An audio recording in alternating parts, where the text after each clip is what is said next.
Thank you very much, policeman. Thank you very much. Thank you very much. Thank you very much. Thank you very much.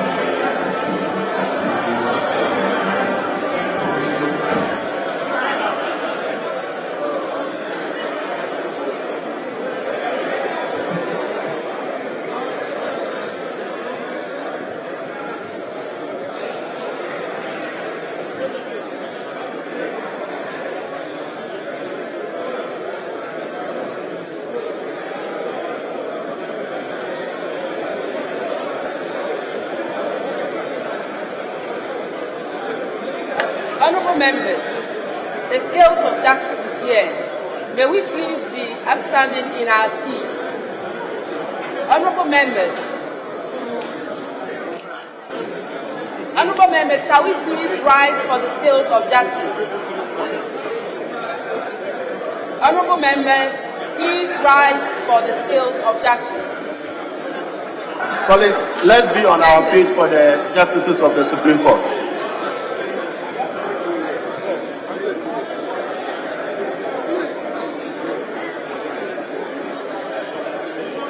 Honourable members, the scales is approaching. Can we please have some silence on the floor?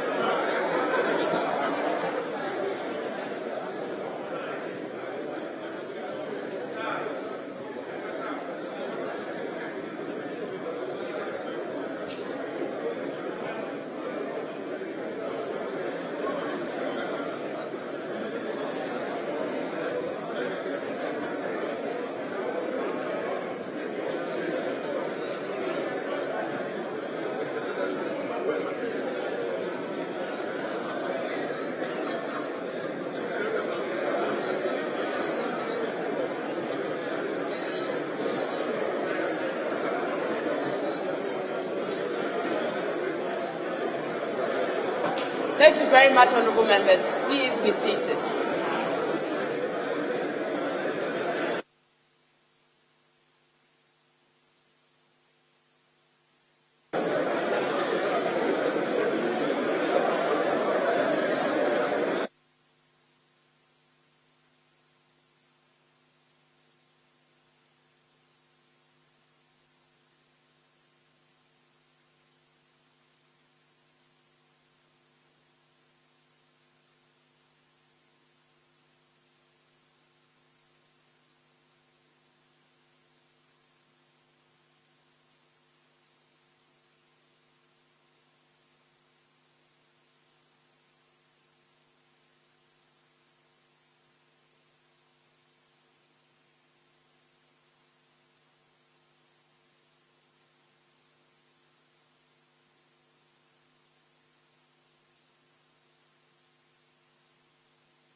Okay, like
Mr. Speaker,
Honorable members, please resume your seats.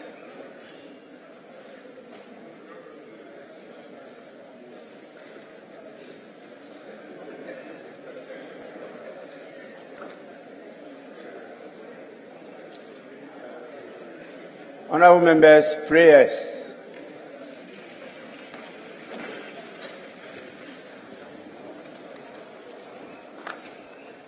Almighty God, we humbly beseech thee to look with favor upon this Parliament of the Republic of Ghana. Grant that it may perform its high duty as in thy sight. Give divine guidance to the President of the Republic.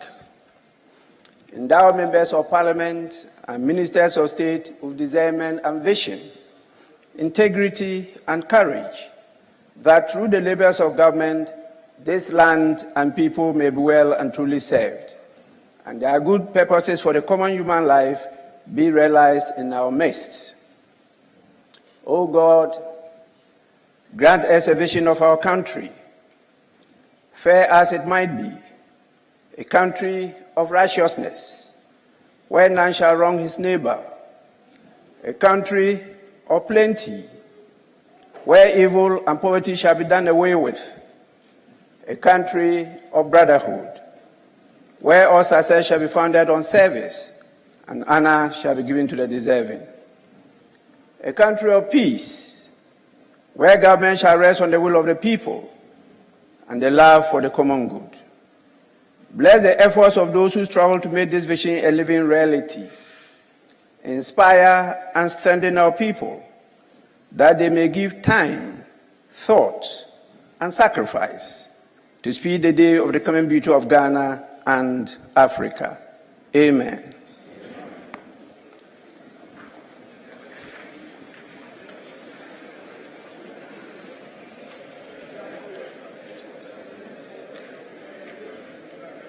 I want to get whether the president is coming.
Honorable members,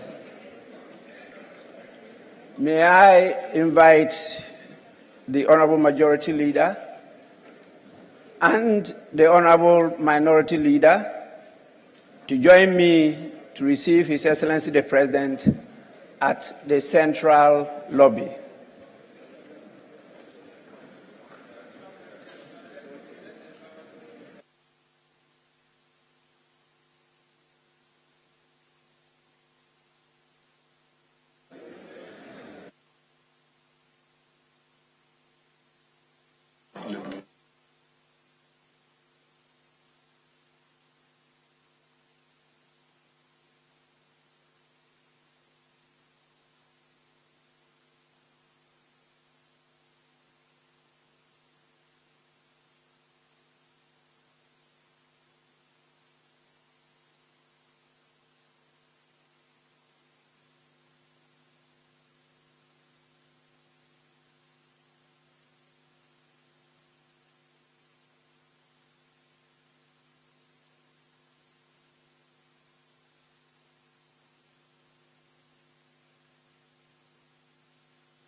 Honorable members,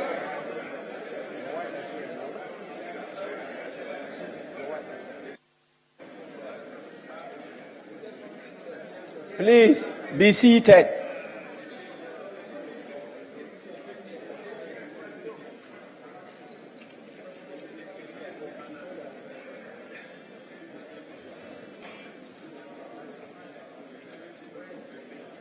Honorable members, the House is extremely privileged to have the presence of His Excellency Nana Addo Dankwa Akufo-Addo, President of the Republic of Ghana and Commander-in-Chief of the Ghana Armed Forces in this August chamber.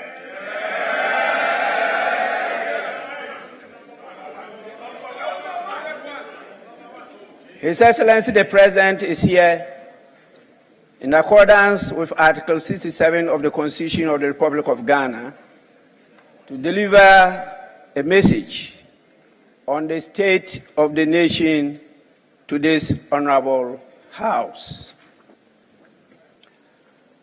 On behalf of leadership and honorable members of this august House, it is my privilege and singular honor to welcome His Excellency the President of the Republic to the House.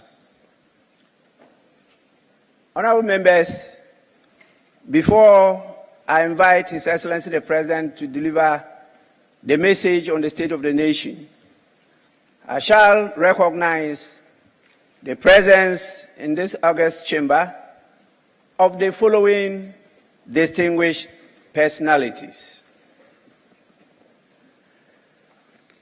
We are blessed with the presence of the following persons: Her Excellency Mrs. Rebecca Akufo-Addo, First Lady of the Republic.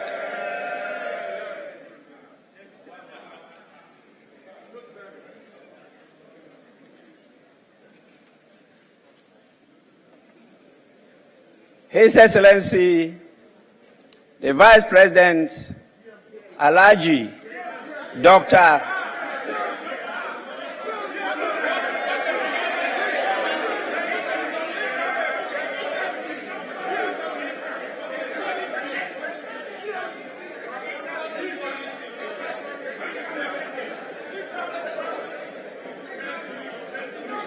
Honorable members, may we have some silence.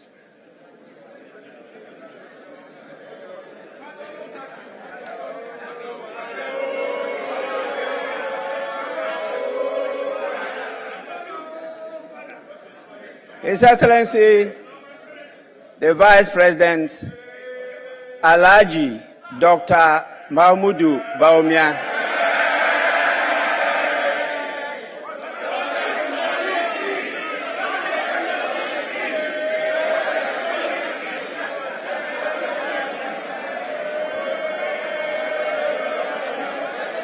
Honorable members,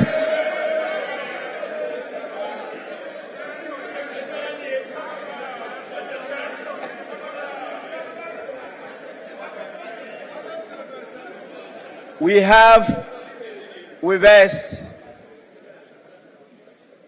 Your Lordship, the Chief Justice, Justice Enim Yeboah.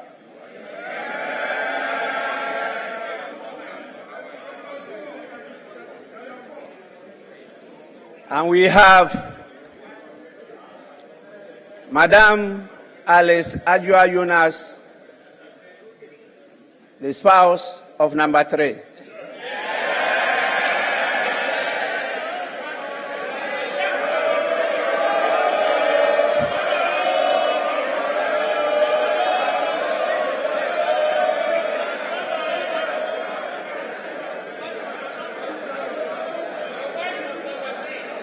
Honorable members,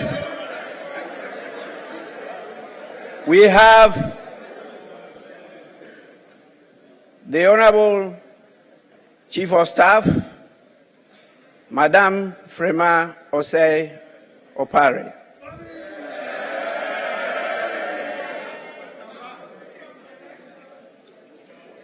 You know, she is the most senior-most of my wives.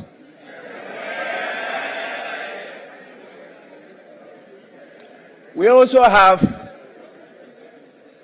the distinguished chairman of the Council of State. You know very well, this gentleman has been with us for some time.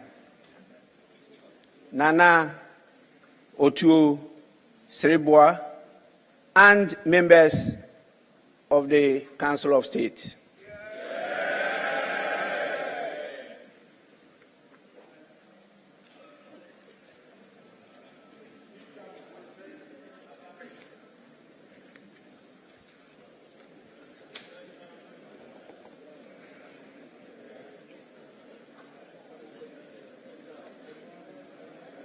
Our revered members of the National House of Chiefs, Nimen, Namen, Nananum, Togbe, Namine, they are all present here with us. You have a large team of Your Excellencies, the Dean, and members of the Diplomatic Corps. And we are also blessed with the presence of Your Excellencies, the former President, John Agyapong Kufuor.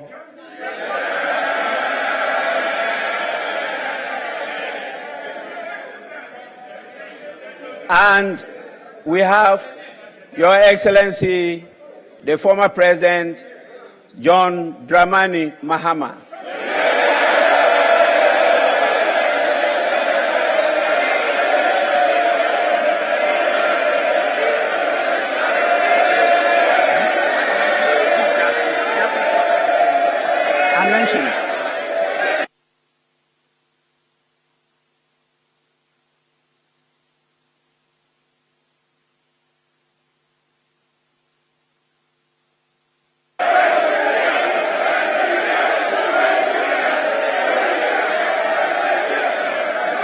Honorable members,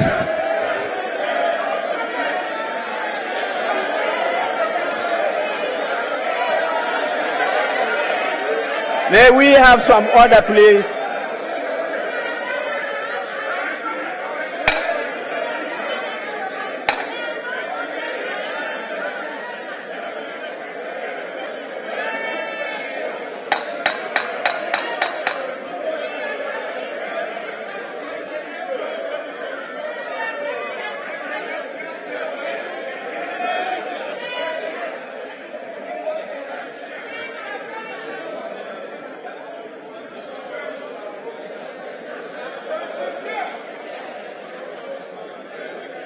Honorable members, let me, before I proceed, apologize to my lords, the justices of the Supreme Court, for not mentioning them appropriately. I acknowledge your presence, my lords.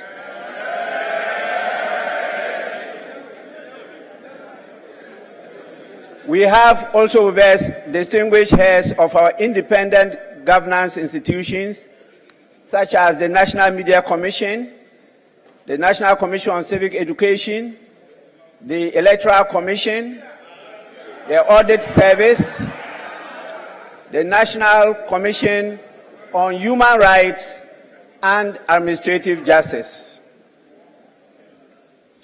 We have the chairman and the Secretary Generals of our political parties with us. I'm sure with their support, we will keep you well disciplined inside here. We have members of the Parliamentary Service Board and the former Right Honourable Speakers of Parliament.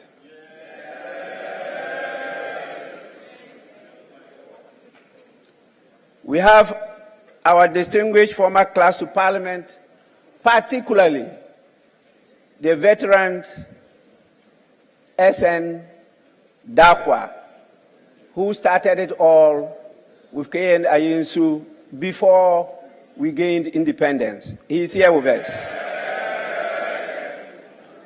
I hope you are learning from his pen. He has written a number of books on how Parliament works. We have our development partners with us, and also representatives of various civil society organizations. You know, on a daily basis, we have a very important partner present in the House and also in all our constituencies. I'm referring particularly to our friends from the media. They are here with us. And whatever you do here will be linked to your people in your constituencies. It's not a reminder to be of good behavior, but you know what that means.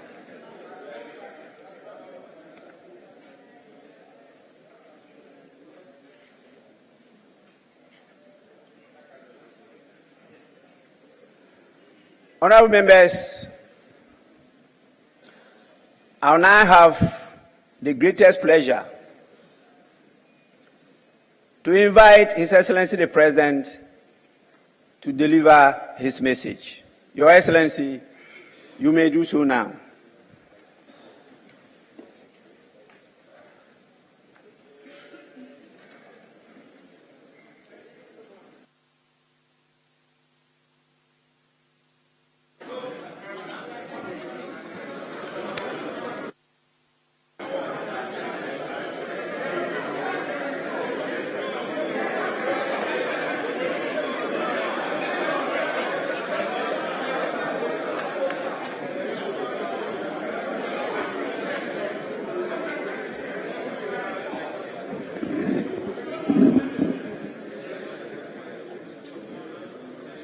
Mr. Speaker,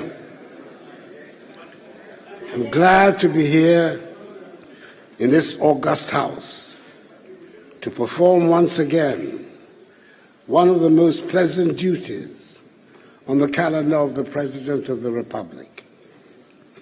That is to give honorable members and the Ghanaian people a message on the state of the nation in fulfillment of Article 67 of the Constitution of the Republic. In accordance with protocol and convention, it is good to see that my wife, the First Lady, Rebecca Akufo-Addo, Vice President Mahamadou Bawumia, the spouse of Mr. Speaker, Mrs. Alice Adjoa Jonas Bagben, Chief Justice Kwesi Enin-Yeboah and Justices of the Supreme Court, Chairperson Nana Uto Sribo II and members of the Council of State, Chief of Staff of the Office of the President, the Honorable Akusia Frima Osei Opare, and officials of the Presidency, the Chief of Defense Staff, Vice Admiral Seth Amwama, the Inspector General of Police, Dr. George Akufo-Dampare, and the various service chiefs are all present. Mr. Speaker, the House is also duly honored by the welcome attendance of the former Presidents of the Republic, Their Excellencies John Agyekum Kufuor and John Dramani Mahama. The former First Lady, Her Excellency Nana Konadu Agyeman Rawlings, and the Dean and members of the Diplomatic Corps. Mr. Speaker, it is the 8th of March today, and that means it is International Women's Day, the day set aside globally to honor all women. Please allow me to acknowledge and appreciate the significance of the day and heartily congratulate women all over the world, and especially women in Ghana, for the role they play in realizing the dreams, cares, and aspirations of humankind and of this great nation. The presence of women leaders at both the local and national fronts have advanced rights, enhanced equality, and in general, improved the living standards and quality of lives of all concerned, including that of men. The theme for this year recognizes and celebrates women who are championing the advancement of transformative technology and digital education. Mr. Speaker, apart from my own personal fond memories as a member of this House, Parliament stands as a symbol of our democracy and its values. It stands as a reminder to all of us that our country has chosen to travel on the path of democracy, and at the heart of that journey is the idea that the government can only govern with the consent of the people. Mr. Speaker, it is important that we stress this point because after 30 years of democratic practice, we may be tempted to take it for granted. We need to remind ourselves that our compatriots, the majority of whom are in their early adulthood, have no personal recollection of the struggles that got us to this point in our development.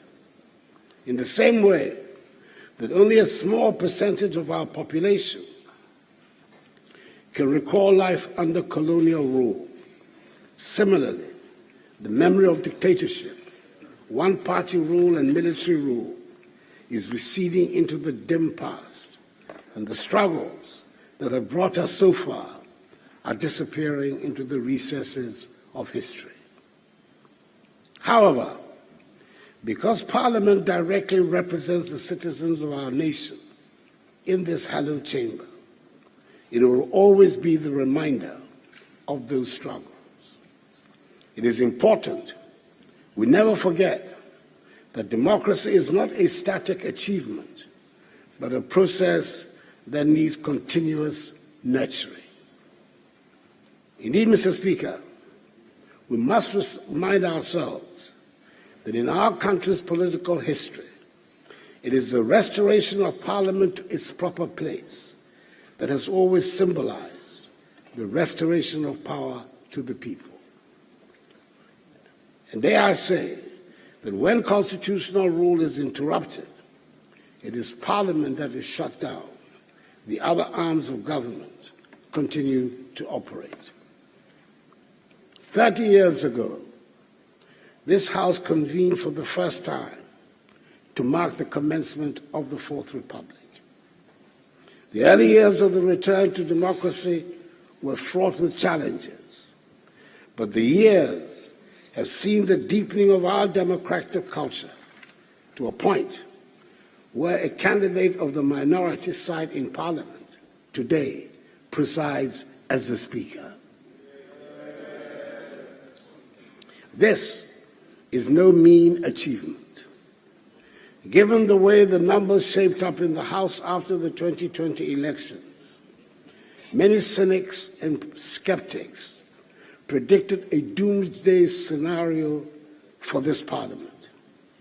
But instead of a meltdown, we have witnessed considerable cooperation and unity of purpose among all parties and factions.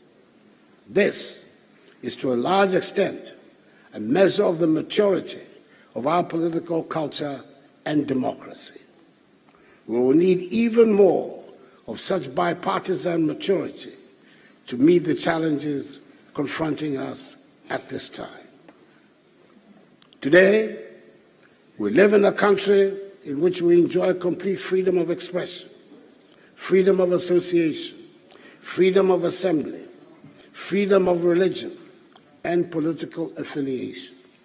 Indeed, freedom of speech has now reached such heights that even members of the diplomatic corps feel able to join in our national discourse and pronounce on matters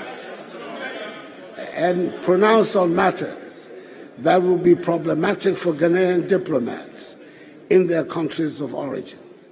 Nevertheless, Mr. Speaker, it seems to me the important thing in our free speech environment is actually to try and hear each other instead of raising the decibel level of our individual points of view.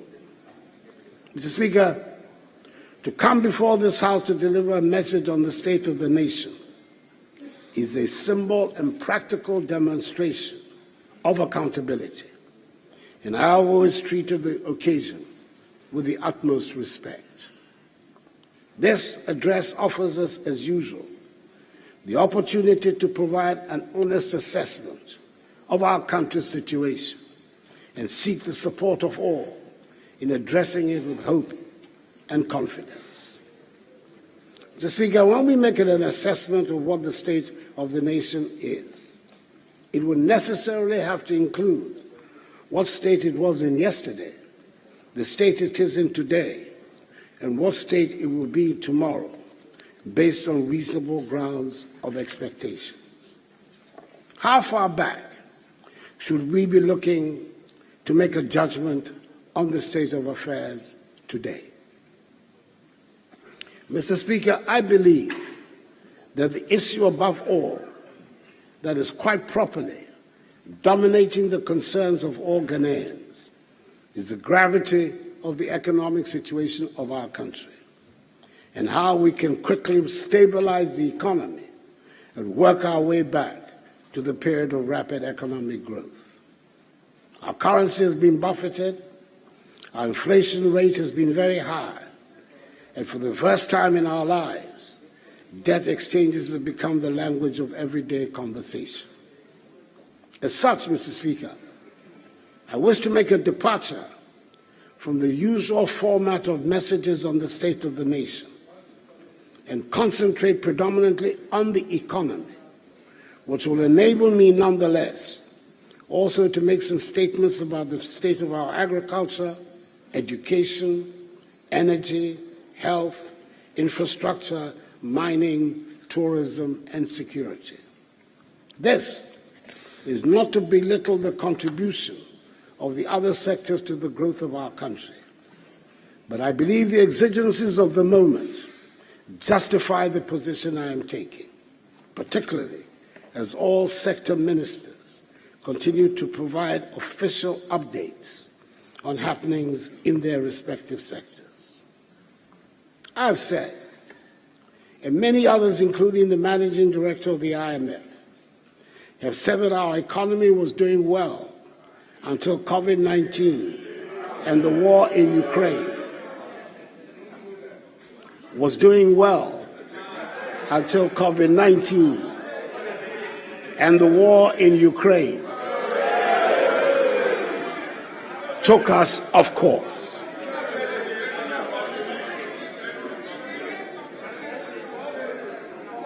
Mr. Speaker, I will be heard. Hansard has to record me. I will be heard.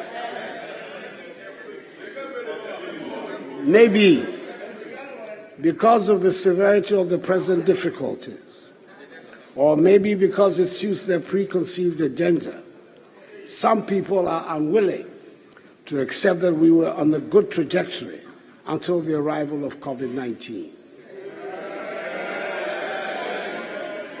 The Ghanaian people, however, accepted this proposition as evidenced in the results of the 2020 presidential election, which were unanimously endorsed and upheld by the 7-member panel of the Supreme Court.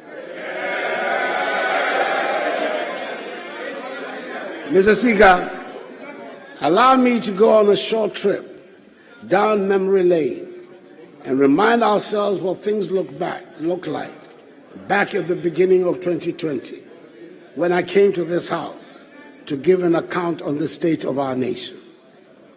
This is what I told this House on 20th February 2020, and I quote, Mr. Speaker, in 3 years, we have reduced inflation to its lowest level, 7.8% in January 2020, since 1992.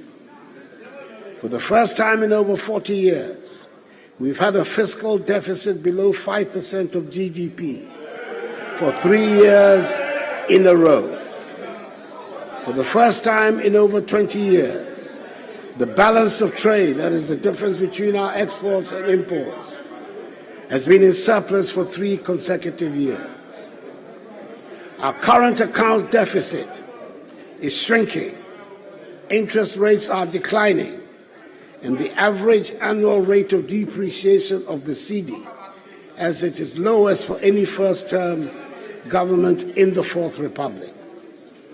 Our economic growth has rebounded to place Ghana among the fastest-growing economies in the world for 3 years in a row, at an annual average of 7% GDP growth, up from 3.4% in 2016. The lowest Honourable in members, 3 please, decades. may we listen in silence. Please, it's my duty to protect our guests, and I will do so without fear or favor. The international investor community has recognized the development, resulting in Ghana today being the largest recipient of foreign direct investment in West Africa.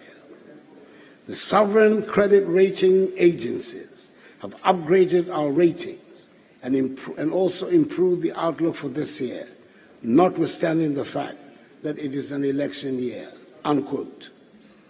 Mr. Speaker, that is where we were at the end of February 2020.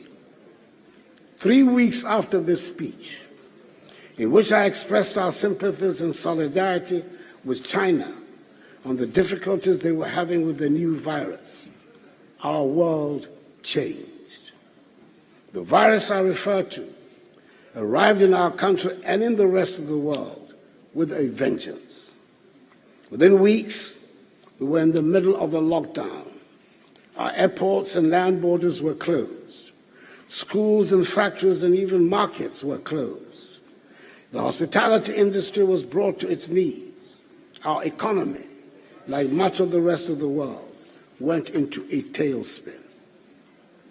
We took many decisions, and we did many things which, according to the science, were the most reliable and trusted ways to save lives and livelihoods at the time, which may look strange and unnecessary today, but that is from the safe perspective of not waking up to check on the COVID-19 infection or death rate. Indeed, there were some who suggested that we cancel the national identification registration exercise and even postpone the 2020 general elections. Who would have thought that today anybody will be questioning the fumigation of schools and markets?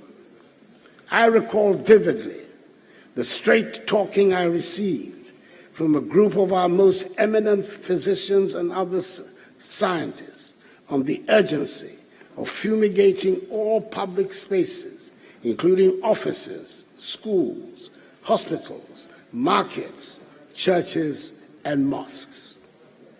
The few who could afford it even fumigated their own homes. Today, the science might be that such measures make no difference to the spread of the virus, but criminality or reckless spending cannot be ascribed to the decision to undertake such measures. Mr. Speaker, you might remember that we could not produce Veronica buckets fast enough. Today, it is not an obligatory item on anyone's list of purchases. In dealing with the crisis generally, I did not meet anyone brave enough to suggest the considerations of money should be a hindrance to anything we needed to do in the fight against the virus. I was, and I am grateful that the people of Ghana rose to the occasion, and together we went through the crisis and came out well by defying the doomsday predictions about the inevitability of dead bodies on our streets. I'm grateful that we saw the wisdom in helping each other, and I thank those who contributed their expertise, time, and energy to the fight against the virus. And I thank those who contributed to the COVID-19 fund that was set up to help us meet some of the expenditures. The economic consequences from the pandemic have been devastating. Mr. Speaker, it is precisely because the economic fallout from the pandemic is so widespread and long-lasting that it is important to show clearly that the COVID-19 funds, were not misused. It is critical that we do not lose the confidence of the people that a crisis that they were led to believe we were all in together was abused for personal gain. Mr. Speaker, it was government that asked for the COVID funds to be audited, and I can assure this House that nothing dishonorable was done with the COVID funds. The responses from the Ministers for Health and Finance on January 23rd and 25th, 2023, respectfully, have sufficiently laid to rest the queries from the Auditor General's report, and I believe any objective scrutiny of these statements from the Health and Finance Ministries would justify this conclusion.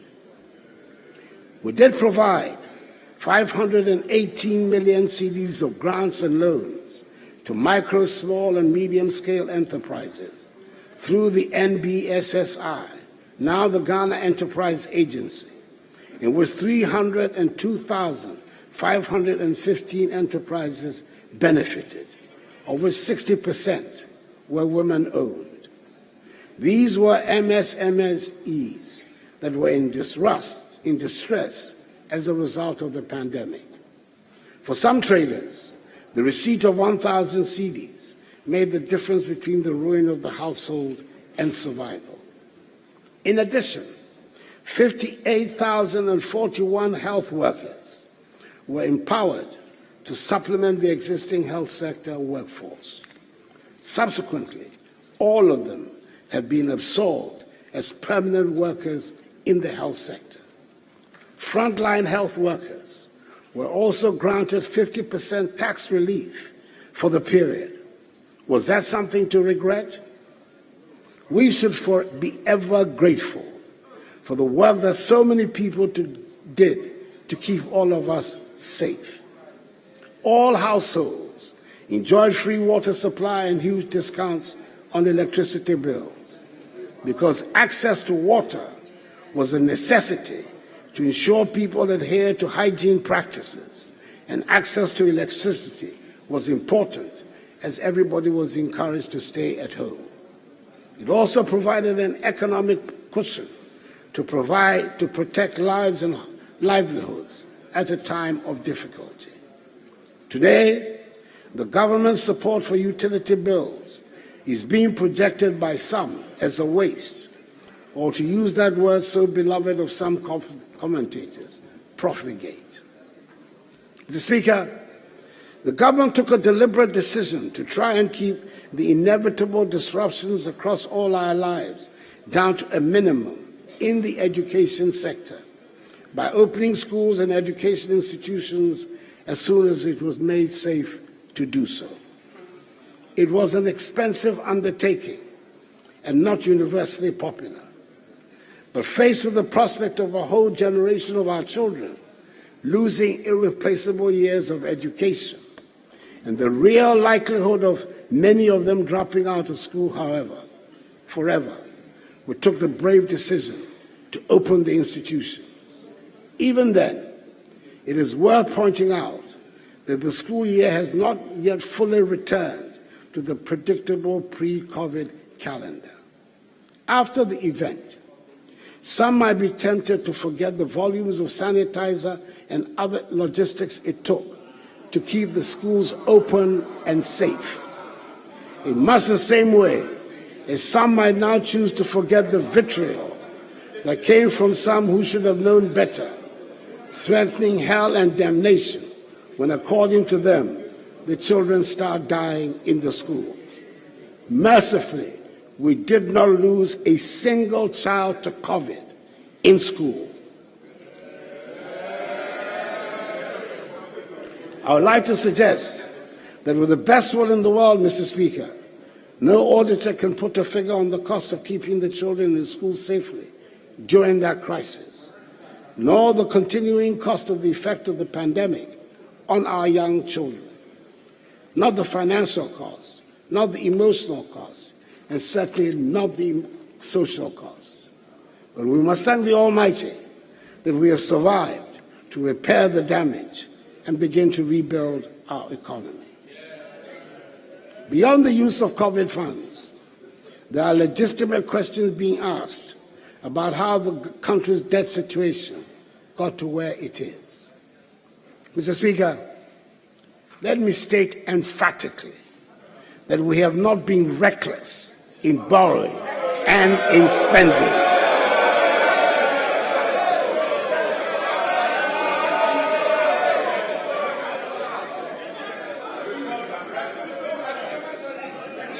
Honorable members, it's not yet your time to say. Wait until that time arrives. Please,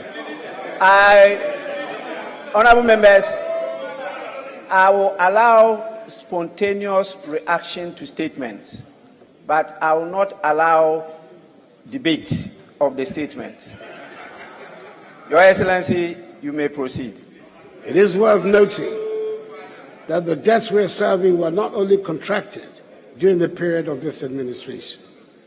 Mr. Speaker, we have spent money on things that are urgent, to build roads and bridges and schools, to train our young people and equip them to face a competitive world. Considering the amount of work that still needs to be done on the state of our roads, the bridges that have to be built, considering the number of classrooms that need to be built, the furniture and equipment needs at all stages of education, considering the number of children who should be in school and are not, considering the number of towns and villages that still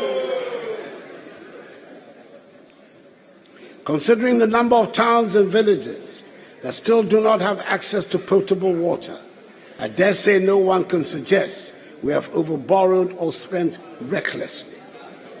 Yes, I've been in a hurry to get things done, and this includes massive developments in agriculture, education, health, irrigation, roads,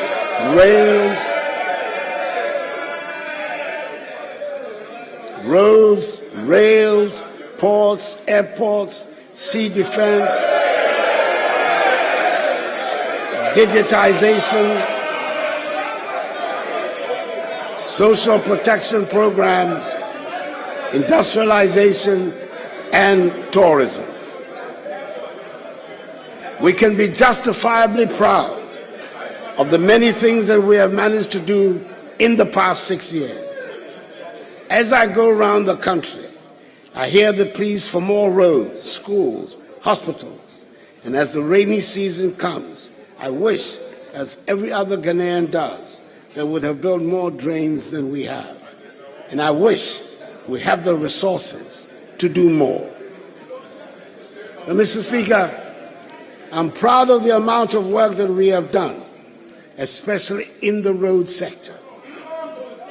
Roads constitute the largest number of questions asked in this House by members of Parliament. A large amount of the monies we borrow are for road construction. Shall we dare stop constructing roads?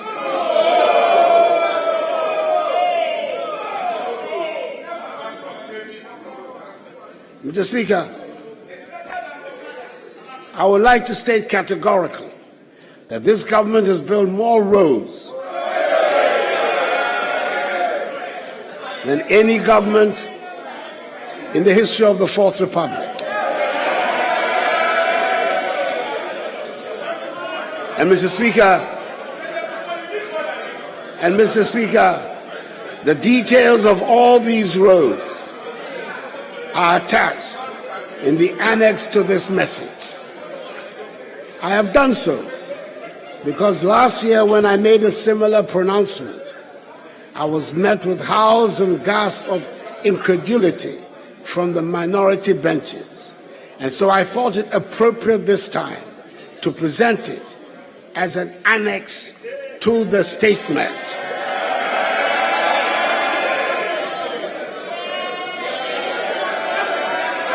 Which will be part of Hansa.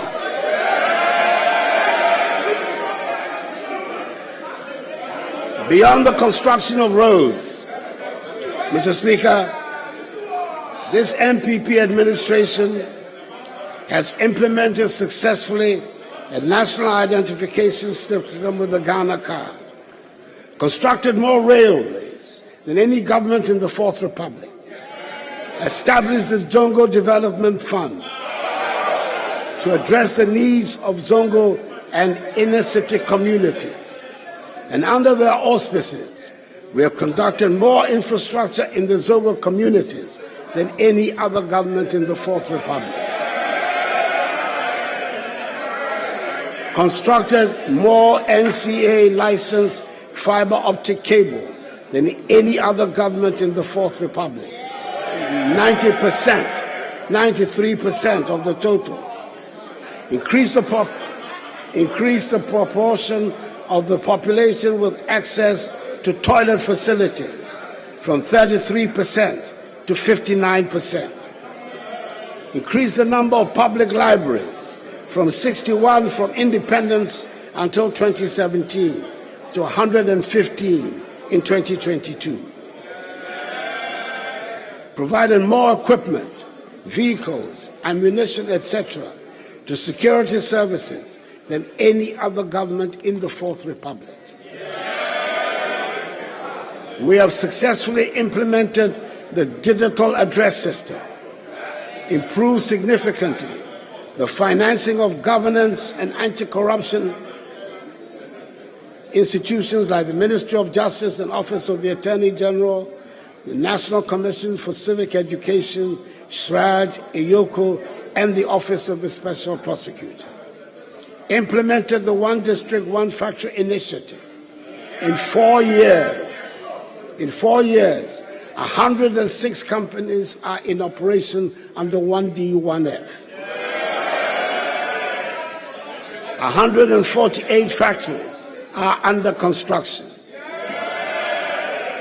This is the largest expansion of that sector since independence. Constructed more fish landing sites than any other government in the Fourth Republic. Established Africa's first national-scale electronic pharmacy platform. Provided free Wi-Fi to 700 senior high schools, 46 colleges of education, 260 district education offices, an initial successful pilot of 13 public universities. Introduced drones in the delivery of critical medicine, vaccines, and blood to people in remote parts of the country. And today, Ghana has the largest medical drone delivery service in the world,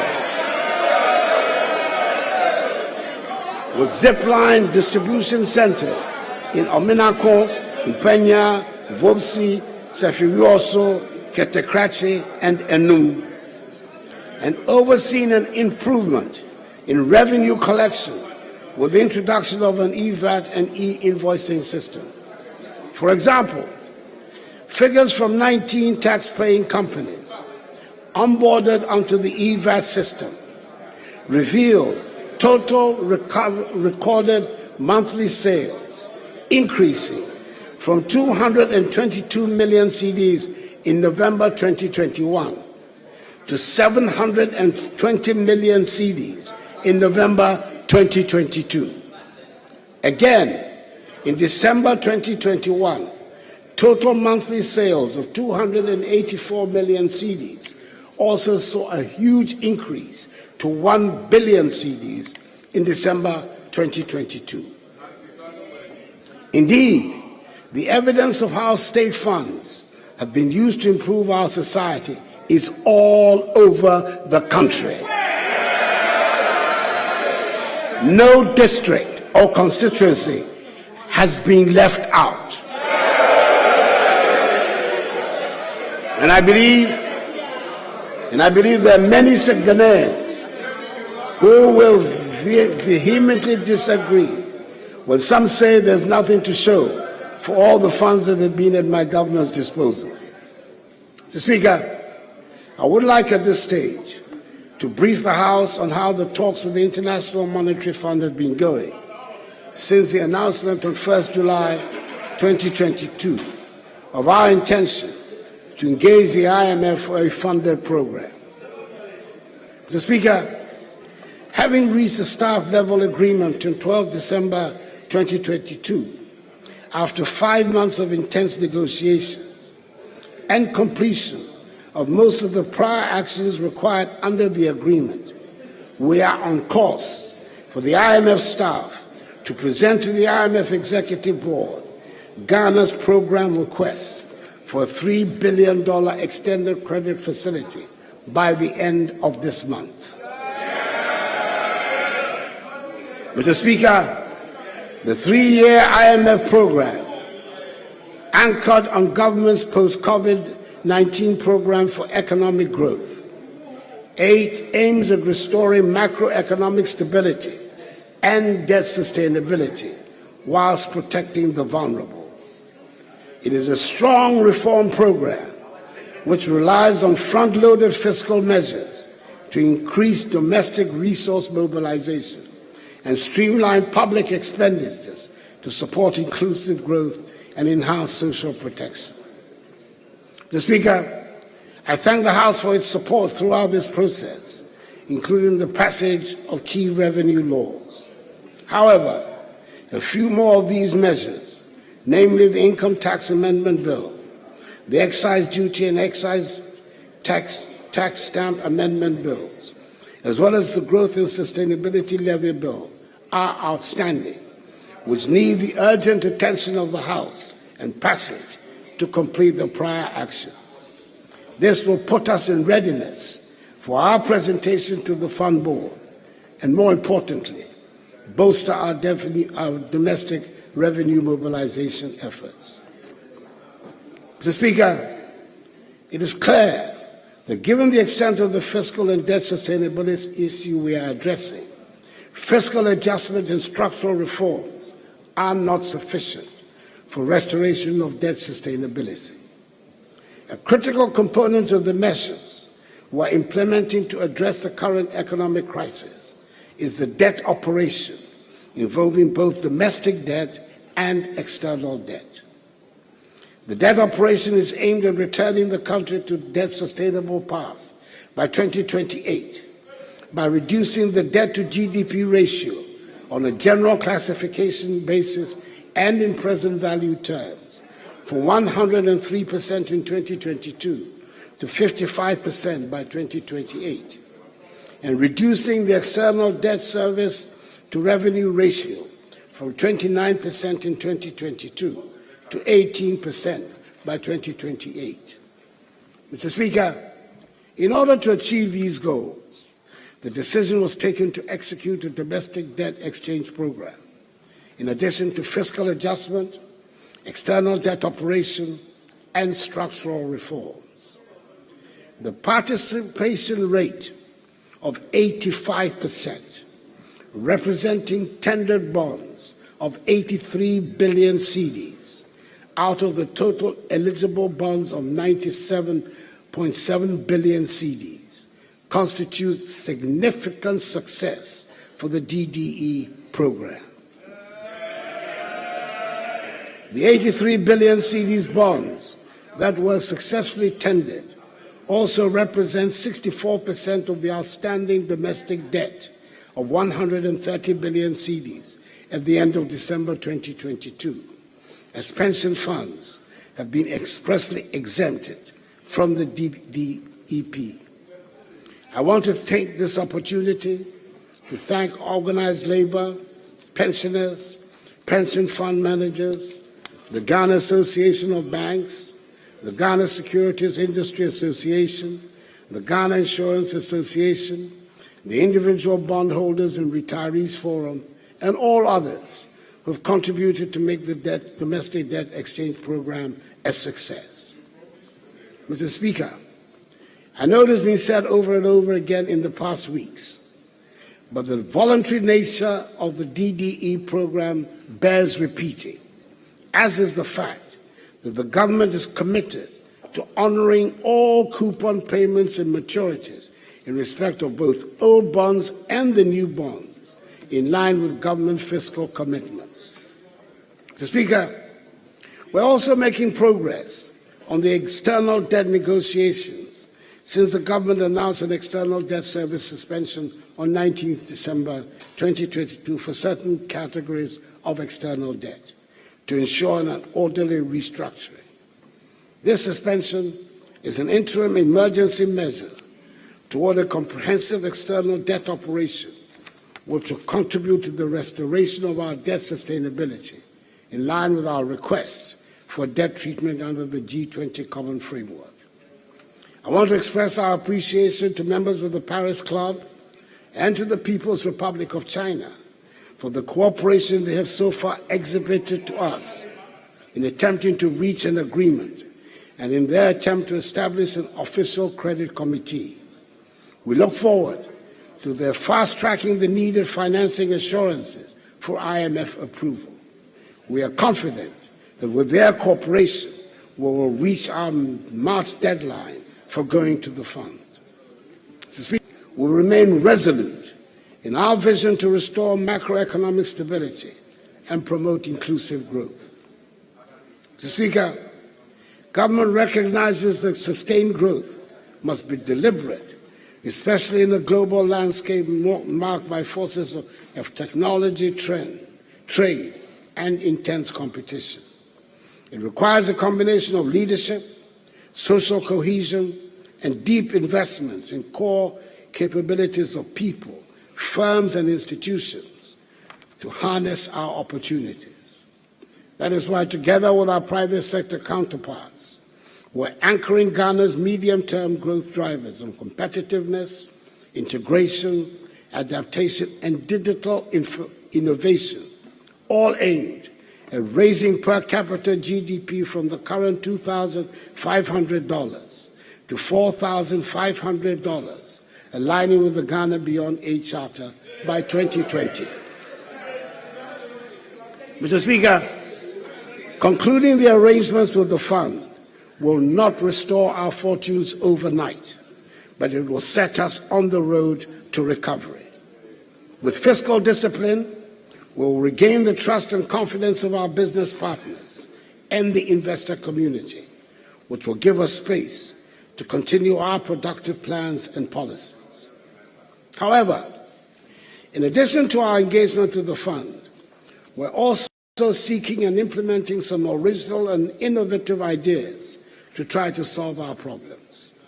For example, the Gold Purchase Program by the Bank of Ghana and the Gold for Oil policy are creative uses of our resources, which are already bearing fruit. These policies are aimed at achieving two results that are critical to the health of our economy. Firstly, they will help us preserve foreign exchange, especially the US dollar. And secondly, they will enable us to stabilize the price of oil products, such as petrol and diesel, on the domestic market. We have already seen some success on both fronts, with the price of US dollars and petroleum products falling since we announced the policy and began to implement it.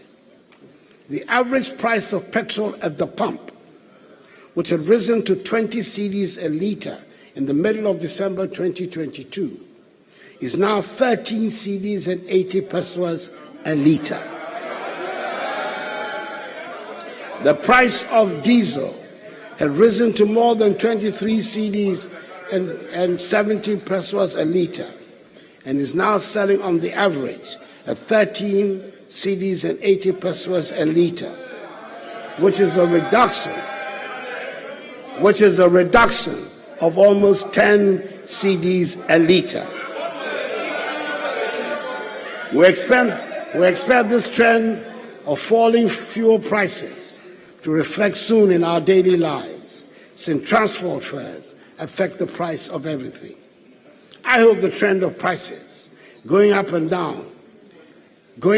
coming down become a regular feature of our retail economy, as being demonstrated in the fuel prices. Because as we all know, prices, especially of petroleum products, used only to go up in our country. I do worry about the extraordinary expenditure on security at our borders, but we do not have a choice but to spend resources to keep our borders safe. We dare not compromise on the safety and security of our nation.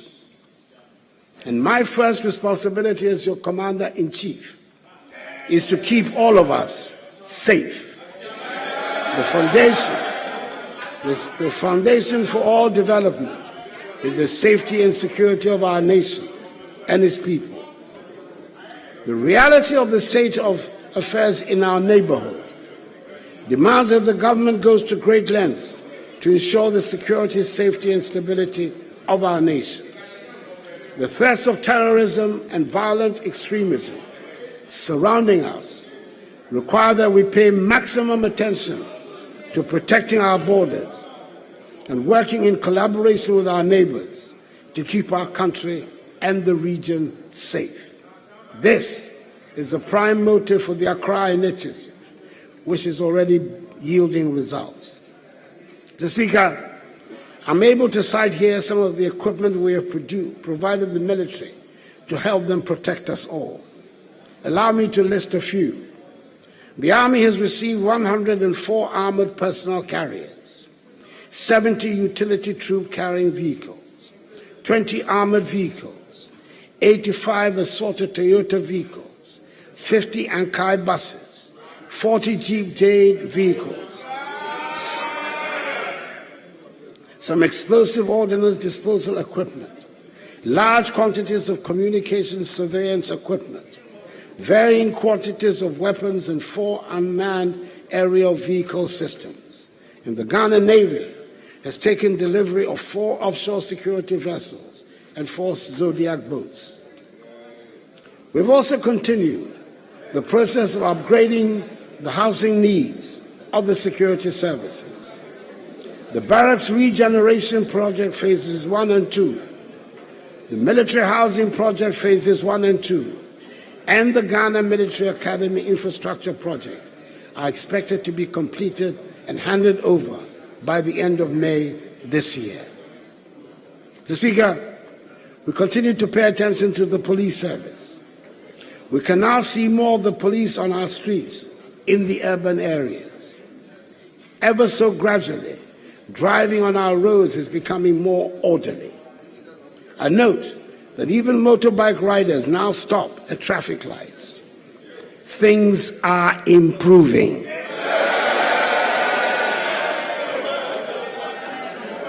"504 housing units comprising 72 one-bedroom and 432 self-contained units have been completed for the police service. Recently, I delivered 100 pickups, 600 motorbicycles, and 6 armored personnel carriers to the police service to boost operational capacity. For the first time in our nation's history, the police service has dedicated helicopters to help with its operations. Mr. Speaker, I must share some good news with the House. I am particularly proud of the dramatic intervention government has made to tackle the long-lasting and utterly disgraceful problem of dilapidated and inadequate number of courts in our country. Many of the courts have not been fit for purpose and do not provide suitable facilities for the efficient administration of justice. The inadequacy means that people have to travel long distances to gain access to courts. As someone who for years earned my living as a practicing lawyer, I have first-hand experience of the unacceptable state of courthouses around the country, and I'm glad to inform the House that we are resolving this problem. Through the Ministry of Local Government and the District Assembly Common Fund, government has embarked on the construction of 120 courthouses with accompanying accommodation for judges across the country. Indeed, 60 have been completed, and the others are at various stages of completion.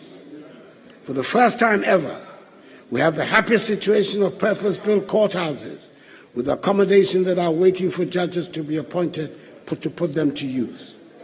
6 new regional high courts fitted with judges' residence are also being constructed in the new regions, i.e. Ahafo, Bono East, Northeast, Oti, Savannah, and Western North. 3 of the courts, that is those in Northeast, Oti, and Savannah, have been completed and commissioned. Those in Ahafo, Bono East, and Western North regions will be completed by April. Mr. Speaker, I had the pleasant duty on 17th October 2022 to commission a new modern Court of Appeal complex in Kumasi, together with 20 townhouses and a guest house to serve as permanent residences for Court of Appeal judges based in Kumasi, who are mandated to handle appeals from the northern part of the country. The Asantehene Otumfuo Setutu II, who generously gave the land, was present at the ceremony. It is a truly magnificent sight, and I recommend it to honorable members who go to Kumasi to pay a visit and see it for themselves. In addition, 210 vehicles were earlier in 2022 distributed to all judges in the Supreme Court, Court of Appeal, Higher Court, and lower courts. Mr. Speaker, it is a well-known fact that in this administration, TVET and STEM feature frequently in all conversations about education. Technical and vocational education are being given the place of honor they deserve. Since the realignment and introduction of free TVET, enrollment in TVET schools has increased from 13,000 in 2021 to 47,000 today. And all the indications are that this is a trend that will continue. In 2022, the TVET service recruited 3,400 staff, the highest in the history of TVET in Ghana, to accommodate this development. I was told last week about one young person who was placed in Achimota School in the current school placement exercise and has turned it down to go to a STEM school. I think we are making progress. The strides we're making in education are already changing lives and changing the narrative. As of this year, nearly 2 million young people have benefited from the free SHS policy. Predictions that the policy would lead to a lowering of standards proved wide, very wide of the mark. On the contrary, the results under the free SHS have shown a systematic improvement, and as a result, 2 million young people have either found a way to further education, training, apprenticeships, or employment because of the free SHS policy. I'm proud of the additional educational infrastructure, especially the provision of ultra-modern classroom blocks for several schools, which are equipped with laboratories, ICT centers, and libraries. The establishment of 10 STEM centers across the country including one in Accra, to aid the study of engineering and robotics. Construction has also started at the University of Agricultural Science in Bunsu in the Eastern region. Mr. Speaker, apart from the enhancement of revenue and the judicious use of resources, we are all agreed that we need to do something about our huge import bill. Last year, I set up a 5-member ad hoc cabinet committee to work on a policy to enhance domestic production and export development with a 4-fold strategy. 1, reduce the country's import bill in the short, medium, and long term. Enhance domestic productive capacity in selected products. Generate widespread employment opportunities. And 4, diversify and expand our export capacity to Africa and beyond, especially through the vehicle of the African Continental Free Trade Area. In 2021, Ghana's total import bill was put at $13.7 billion United States dollars, according to GRA icons. On the evidence of existing local productive capacity, we have identified a list of 20 priority products in the categories of primary agricultural products, processed foods, and manufactured goods, where we can confidently enhance domestic production. Amongst these are rice, fish, poultry, fruit juice, sugar, tomatoes, vegetable oils, oil palm, fertilizers, pharmaceuticals, soaps and detergents, insulated wire, ceramic products, corrugated paper and paper board, cement and clinker, and motor vehicles. The report on the implementation modalities to enhance domestic productive capacity in these products has been prepared, and once confirmed with your approval, the new Minister for Trade and Industry will roll out urgently a series of initiatives to implement the policy. I want at this stage to make mention of one particular program that has been introduced by the government to address the needs of the youth and women, the Youth Star program. This program seeks to support young entrepreneurs to gain access to capital market training and technical skills, compliance and quality assurance support, and business development support services that will enable them start, build, and grow their own businesses. Mr. Speaker, the Youth Star program was successfully piloted in 2022, with 70 youth-led businesses benefiting from the initial 1.98 million CDs. Subsequently, a total of 288,800 applications have been received and are being processed by the Ghana Enterprise Agency for full operation. Mr. Speaker, government remains committed to infrastructure development. Working with the private sector, we continue to explore the use of public-private partnership arrangements as a financing alternative to the delivery of critical public infrastructure, such as the Accra-Tema motorway extensions, Accra-Takoradi motorway, and the Sogankope-Lomé transboundary water supply projects. In addition, Mr. Speaker, the $750 million United States dollar Afro-Exim Bank facility, which has been secured, will make it possible for us to construct many other roads and interchanges, including the long-awaited 4-tier Swami interchange. Mr. Speaker, we have now reached the point where we feel the impact of technology as an irreversible way of life. We have digitized many processes. The Ghana card has become a one-stop shop for Ghanaian identity and its usages.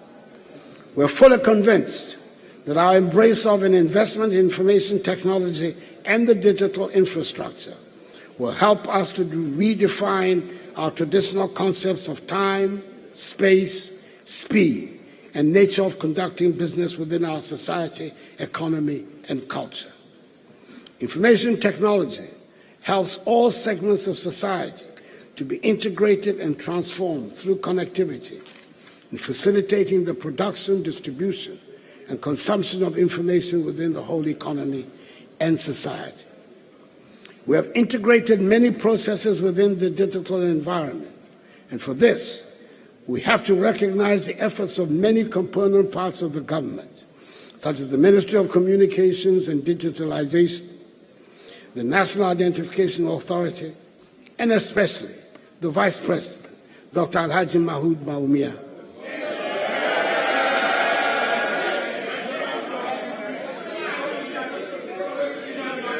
who I understand has been nicknamed E. Bawumia. Our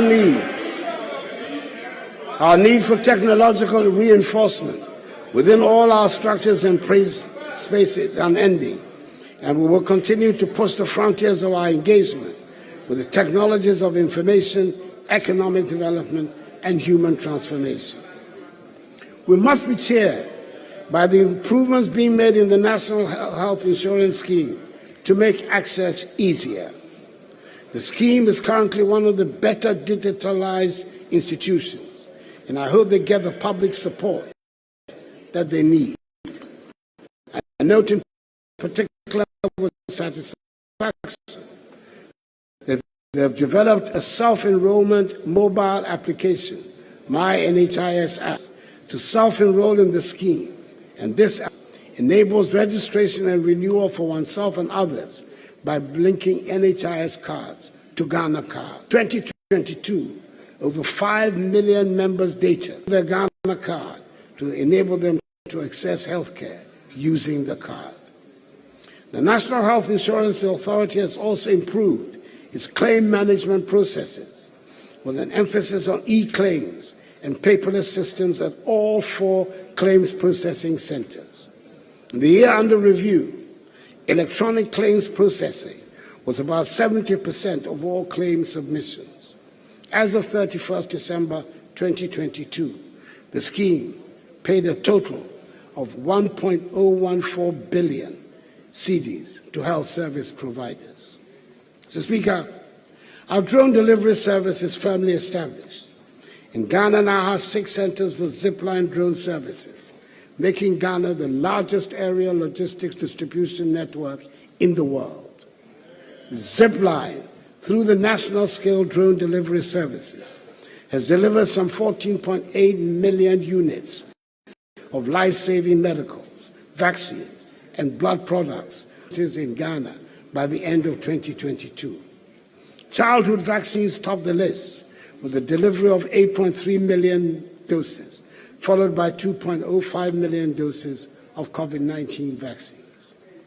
Mr. Speaker, I must say, however, that the current shortage of some childhood vaccines in the country has concerned me greatly. This shortage, if prolonged, will affect negatively Ghana's childhood immunization program, which has been recognized as one of the most successful in the world. The WHO has only recently expressed worry about a steady decline in measles vaccination coverage globally because of the concentration on the fight against COVID-19. In accordance with our desire not to become part of this global trend, government has taken steps to ensure the stocks of these vaccines are procured and supplied as a matter of urgency and emergency. The Ghana Health Service has developed an elaborate program to catch up on children who have missed their vaccine immediately stocks arrive. Mr. Speaker, I want to encourage all parents and caregivers to ensure that eligible children are vaccinated once this program begins. No child should be denied access to vaccination. Mercifully so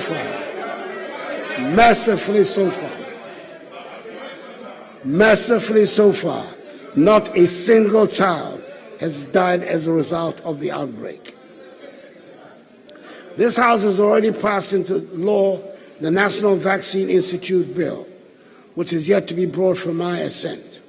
In the near future, this institute will ensure that no matter what happens to the global vaccine supply chain, we can produce our own vaccines locally. Mr. Speaker, government continues to prioritize agriculture as one of the driving forces for economic transformation. The experiences and lessons from the COVID-19 pandemic and the Russia-Ukraine conflict justify sufficiently our increased investment in the agricultural sector. Indeed, the sector recorded significant successes with an average growth rate of 6.28% from 2017 to 2021. This consistent growth over the period has translated into improved food security, job opportunities along agricultural value chains, and availability of raw materials for industry. To address the vexed issue of post-harvest losses, we have constructed some 65 warehouses, with the remaining 15 at advanced stages of completion. This intervention is adding some 80,000 metric tons to national grain storage capacity. $29.9 million United States dollars worth of machinery and equipment have been procured from Brazil to boost mechanization. Government will this year commence preparatory works for establishing a tractor and backhoe loader assembly plant in the Ashanti region, and continue capacity building of operators to ensure effective management and prolong the lifespan of agricultural machinery. Mr. Speaker, the impact of climate change and variability on global agricultural activities is a call to all of us, and indeed all countries, to adopt appropriate technologies and other innovative practices for sustainable agriculture and resilience against food insecurity. Government's response, among others, has been to continue to invest in irrigation infrastructure, both large and small scale, across the country. In 2022, government completed the rehabilitation and modernization of large-scale irrigation schemes at Tono, Bong, and Bong Left Bank projects. The three schemes are expected to provide 6,760 hectares of irrigable land for all year-round crop production. Phases 1 and 2 of the Tamale irrigation project have also been completed, with Phase 3 of the project at 57% completion. Mr. Speaker, we are now at the most difficult stage of electricity provision around the country. The parts that are left are the very difficult to access area. The national electricity access rate increased from 79.3% in 2016 to 88.54% in 2022, making us amongst the top 6 in Africa, and we're still expecting to achieve the 90% universal electricity rate by 2024. To reduce transmission system losses and voltage fluctuations, and to improve the overall quality of power supply, old lines are being replaced on the western, eastern, coastal, and middle corridors. It is worth noting that 3 new substations have been commissioned between 2021 and 2022, thereby improving reliability and efficiency. Mr. Speaker, I'm pleased to inform the House that the Electricity Company of Ghana, ECG, has since the last quarter of 2022 embarked on an aggressive digital transformation program. In the first phase of this program, set to be completed by end of April 2023, the focus is on creating a cashless and efficient payment system. I'm pleased to announce that on 1st March 2023, all ECG district offices became cashless. This is a major achievement by all standards. Since the start of this transformational program, we have so far seen a 25% increase in the monthly revenues. The second phase of the program will see the digitization of postpaid bills and the digital tagging of all meters. In our estimation, these initiatives should increase the monthly revenues of ECG by some 40% before the end of this year.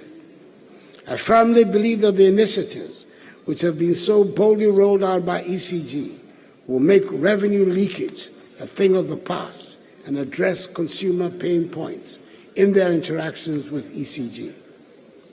Mr. Speaker, we continue the fight against galamsey with the support of the security agencies in the short term.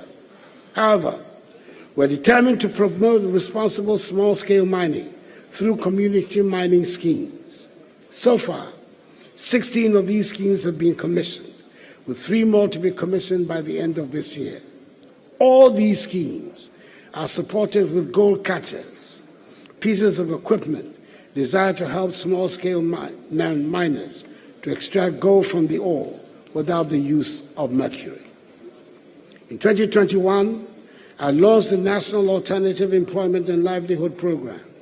The program employs several youth in the production of seedlings and reclamation of degraded mine lands. Currently, reclamation is going over 1,000 hectares of degraded lands in Ashanti, Eastern, and Western North regions.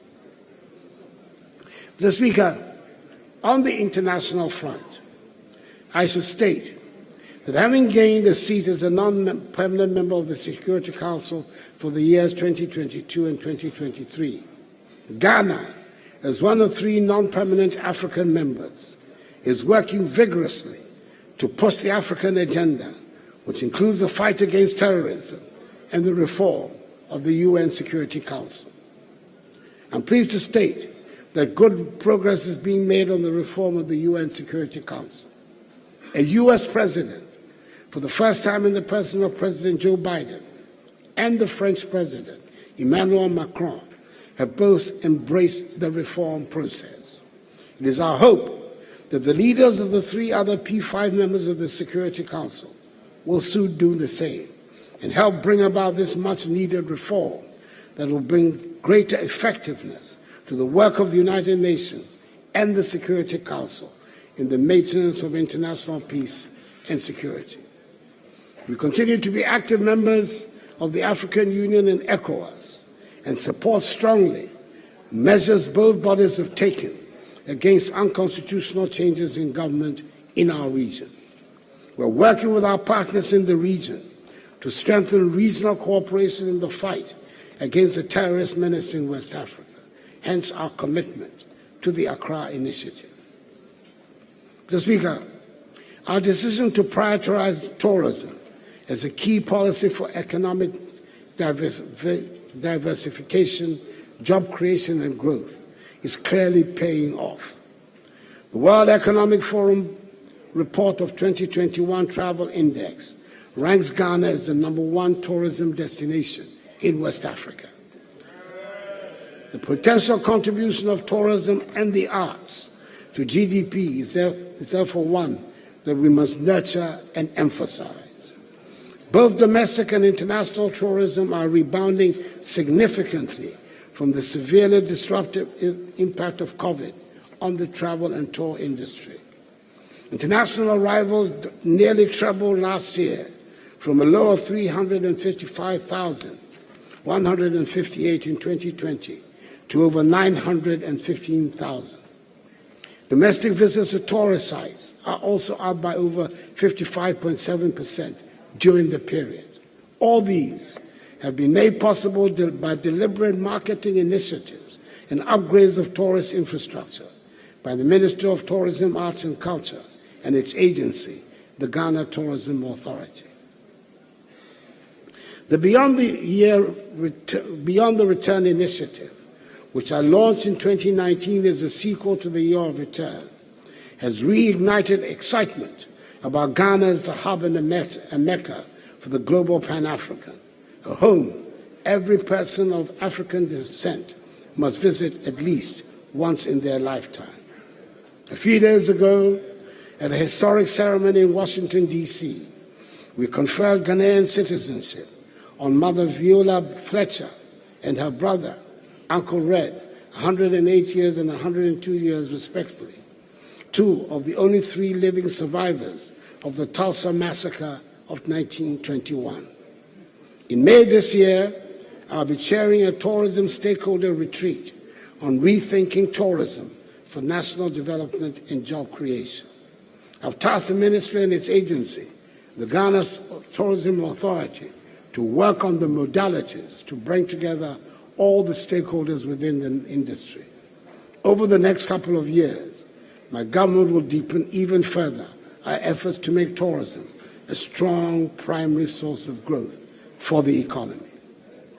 Mr. Speaker, Monday was 6 March, our Independence Day, and this year we had the main celebrations in the Volta region. I made the decision to rotate the Independence Day anniversary celebration in order to enhance the cohesion and unity of our nation and to make it clear to all segments of our population that we are all part of the One Ghana project. I'm glad to inform the House that it was a happy and grand event set against the breathtakingly beautiful background of the Adaklu Mountains. Mr. Speaker, 60 years since our independence, Ghana has taken steady strides to become a more developed country. The Ghana of 1957 is not the Ghana of 2023. We've come a long way since the days of our 6 million population, with very few modern amenities for its people. Today's population of 32 million, with a growing stock of modern infrastructure, spanning drones to supply medicine, to the Ghana card which identifies each of us as proudly Ghanaian. As President, I have championed the innovation of policies and the execution of projects that will help improve the quality of life of the Ghanaian people. And God willing, I'll continue on a path that brings the most benefit to the people of Ghana. Mr. Speaker, things may be dire today. Nevertheless, we must count our blessings. Our petrol stations have fuel, and we're being spared long winding queues to fuel our vehicles. Our markets and shops are, by the grace of God, well stocked, and we have not been faced with the prospect of the rationing of basic necessities such as fruits and vegetables. Our children's schooling has not been interrupted. We've continued to provide free SHS, free TVET, and paid teacher and nursing training allowances. Our electricity supply has been consistent, and we have been spared the hardship of doom so during such a trying time. Our country continues to be stable and at peace. Throughout history, there are many instances of nations going through periods where dark clouds create shadows that momentarily shield the yearn-for vision from sight. Such moments should not be ones in which despair takes over. Such moments call for strength of character, sense of purpose, and an abiding commitment to the general good. Mr. Speaker, honorable members, fellow Ghanaians, let us believe in ourselves and in our capacity to overcome the problems that are before us. This is a phase, and with every fiber of my being, I am certain that this too shall pass. We have done it before, and we will do it again. May God bless us all in our homeland, Ghana, and make her great and strong. Mr. Speaker, I thank you for your attention.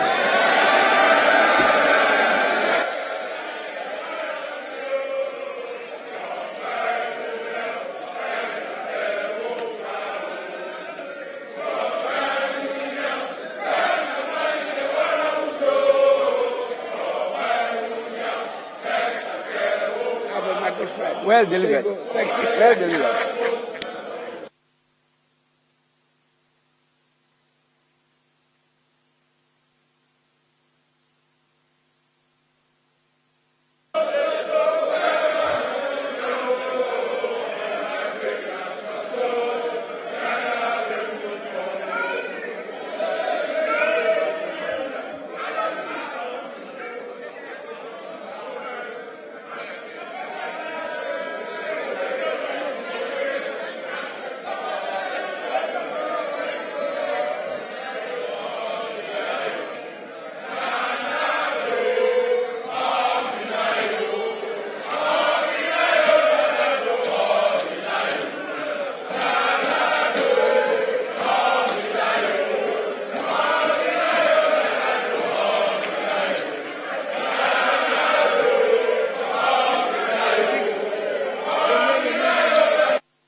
Honorable members,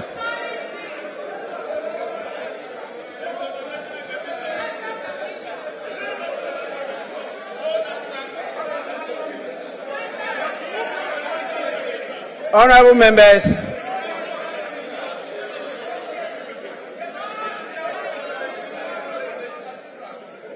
in accordance with Standing Order 58, I wish to convey to His Excellency the President the gratitude of the House. Honorable members, again, in accordance with the practice of this House, a formal communication will be forwarded to His Excellency the President after the House has thoroughly debated this address. In fact, the leadership generously decided to use more than a week to debate this address. And honorable members will all have enough time to have a say. And that is why I wanted you to listen first before you can respond. I want to thank all of you for the cooperation, and particularly His Excellency for attending upon the House to perform a constitutional duty. We are extremely grateful. Honorable Majority Leader, is there any indication regarding, I'm going to restrict you, the adjournment of the House? In other words, Honorable Leader, can you move for an adjournment?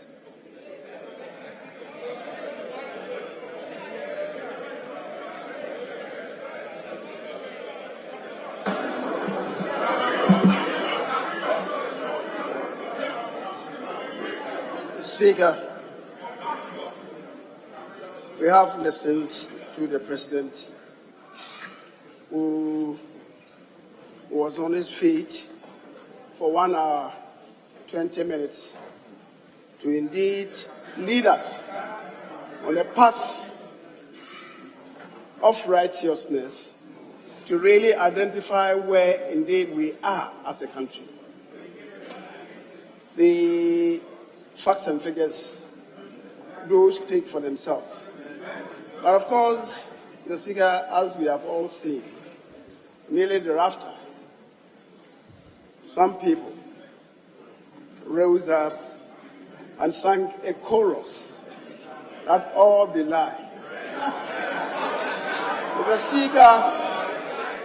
Speaker, as we said, we are going to have ample time to debate the content as presented to us. But clearly, what we have seen is symptomatic of what we are going to say from tomorrow. We have made up our minds, don't convince us with facts. That is the attitude of some people. And the Speaker, is 12 noon, not yet 2 o'clock, and preparatory to the beginning of the debate tomorrow, and not to dilute whatever has been said and indeed presented to us and to the nation. Speaker, I would on this occasion move that this House stands adjourned until tomorrow at 10 o'clock in the forenoon. I so move, Mr. Speaker.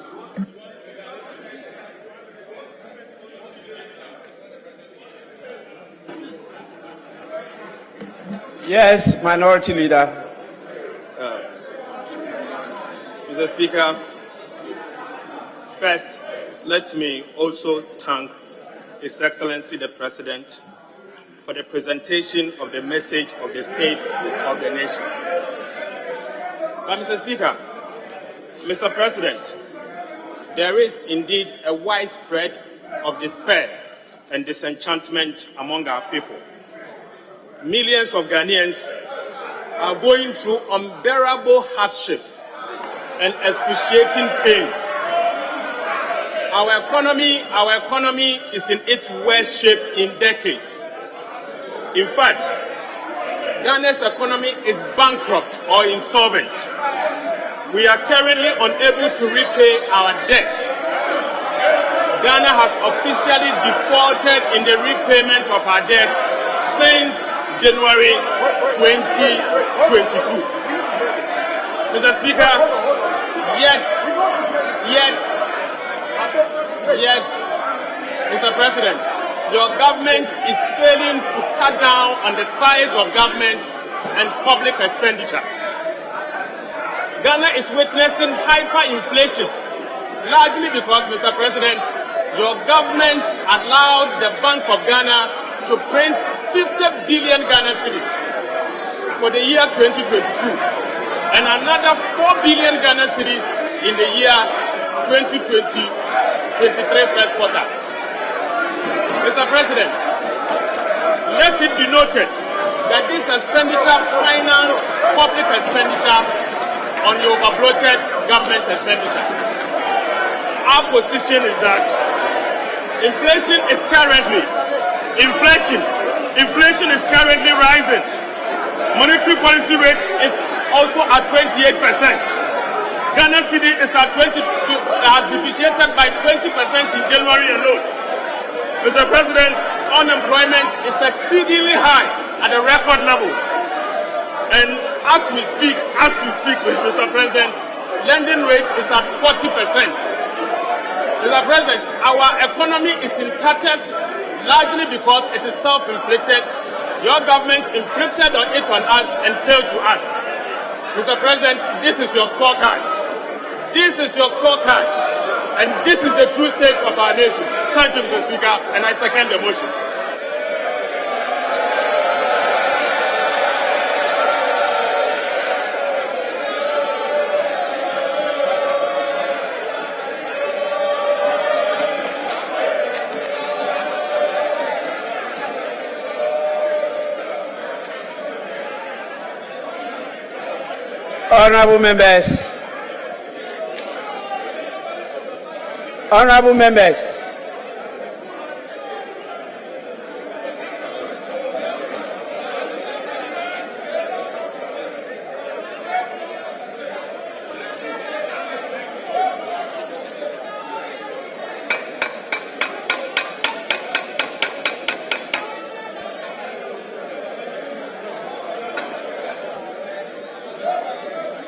Honorable members, I'm sure you now see the wisdom in my earlier statement restricted them to just move the motion for adjournment.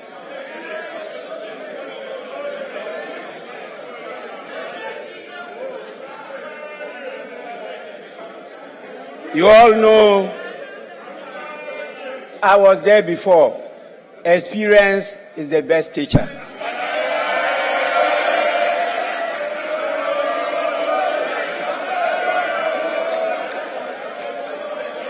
I now put the question.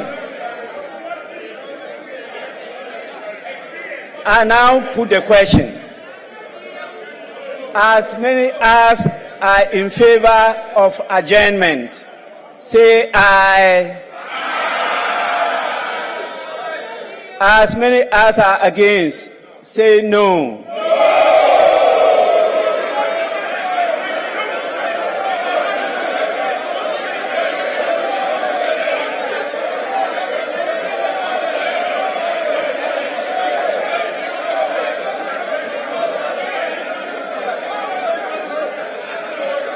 Honorable members, I put the question again. As many as are in favor of adjournment, say aye. Aye. As many as are against, say no.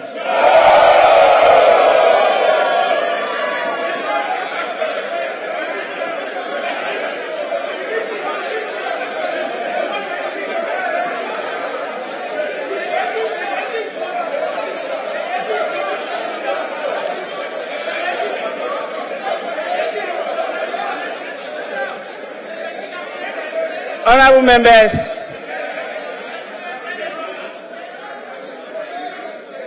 today is International Women's Day. I want to take this opportunity to congratulate all our beautiful ladies here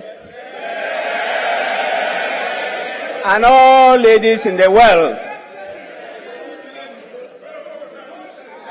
for partnering men to get us this far. I want to assure all the women that I am here for you.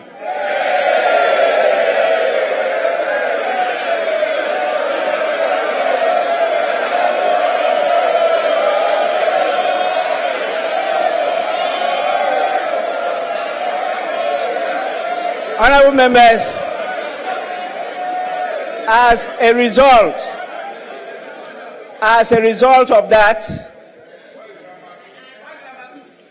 with the request of the women caucus leaders in Parliament, I approved a facility for all our women here to proceed tomorrow to reach out to all women in their constituencies and women everywhere in the world.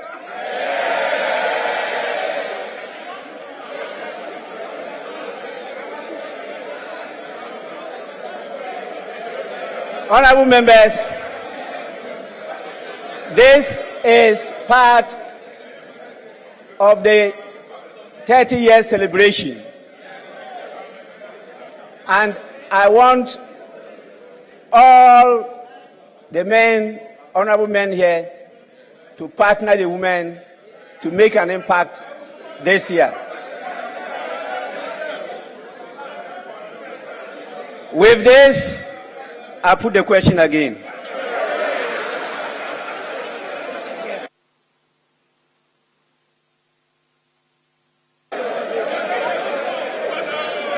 How many times you got? As many as are in favor of adjournment, say aye.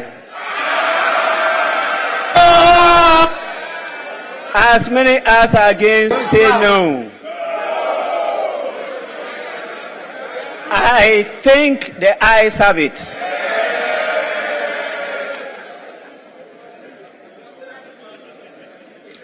The ayes have it. The motion is adopted.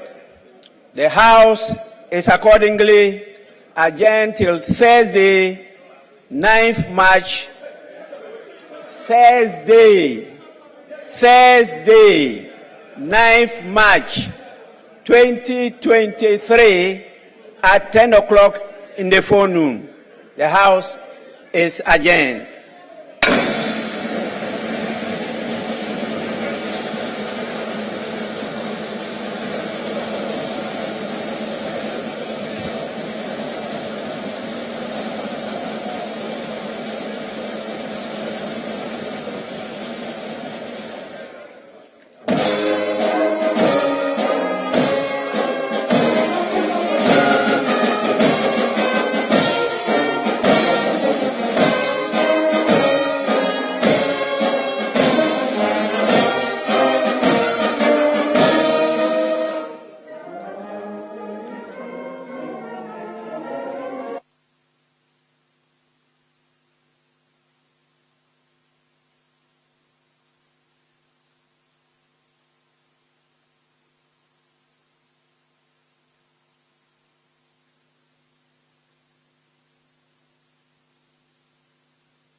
Oh, really? Concerning handball.